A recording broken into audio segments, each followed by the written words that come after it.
Bonjour et bienvenue dans une nouvelle vidéo sur Over the Wire. Comment apprendre les commandes Linux avec le niveau de la section bandit. Donc ici pareil, on va apprendre encore du Git. Donc on a un dépôt Git sur l'adresse ssh bandit31-git sous le domaine de localhost home bandit31 git repo via le port 2220. Donc le mot de passe de bandit31 git est le même que pour l'utilisateur git 31. On doit cloner ce repository, ce dépôt et trouver le mot de passe du prochain level, donc du level 32. Donc connectons-nous sur la section Bandit 31. On copie l'ancien mot de passe. Une fois ceci fait, on va créer un répertoire dans le fichier répertoire temporaire. Donc on fait une dire par exemple tata. On va dans tata et on va cloner le dépôt en faisant git clone. On met le lien du dépôt SSH. Et on n'oublie pas de le spécifier après le localhost en faisant deux petits points, le numéro de port 2220. On dit qu'on est bon, on peut connecter sans vérifier la signature et on met le mot de passe du bandit 31. Coller. Et là on voit que le dépôt a été cloné. Donc on regarde un répertoire, il y a un répertoire qui s'appelle repo. On a un readme, donc est-ce quelque chose d'intéressant dans readme? Et là, on nous dit qu'il y a une procédure. Donc, il est temps de pusher le fil dans le repository à distance. Donc, il nous demande en fait de créer un nouveau fichier dans ce dépôt qui a un nom qui s'appelle key.txt qui contient mail.icon.in et qui est dans la branche master. Donc là, il faut être sûr d'être dans la branche master. Donc, la première chose qu'on va faire, on va faire show git branche. Et là, il nous dit qu'on est bien dans la branche master. Donc là, on n'a pas besoin de changer de branche.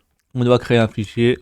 Donc, on va créer un fichier avec le texte may I come in. Donc, on crée le fichier. Donc,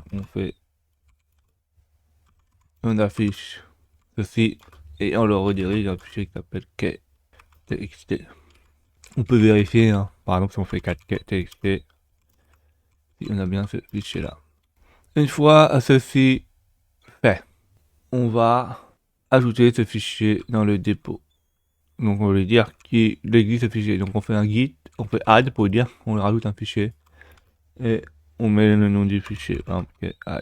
Et là, il nous dit que ceci a été ignoré par un git ignore file. Donc en fait, il y a un fichier ou un répertoire caché git ignore qui empêche de mettre key. Donc, et dans les astuces, il nous demande d'utiliser /force si on veut vraiment le mettre. Donc on peut le forcer. Donc on va le forcer, comme il dit. Et là, c'est bon, le fichier est mis. Une fois qu'il est mis ici, il faut dire qu'on met un commit. Donc on est prêt pour être envoyé. Et en même temps, on doit préciser un message comme quoi, qu'est-ce que c'est. Donc on fait git. Donc, on met le commit. On met le message obligatoire. Hein, et on met mail icon.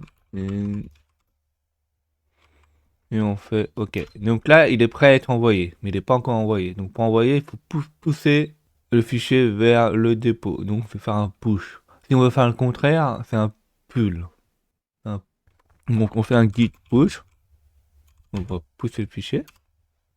Là, il vérifie pas la signature. Donc il demande si on veut continuer. Bon, on dit oui. On fait yes. Et là, on a le mot de passe. Donc on nous demande le mot de passe de Bandit 31. On fait un copier, coller.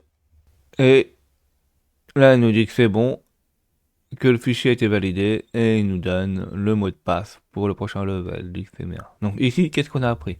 On a appris à ajouter un fichier dans un commit avec le add, à forcer ce fichier s'il est ignoré, à mettre des commentaires dans un dépôt Git et en plus à pousser le nouveau fichier ou les modifications dans le dépôt à distance.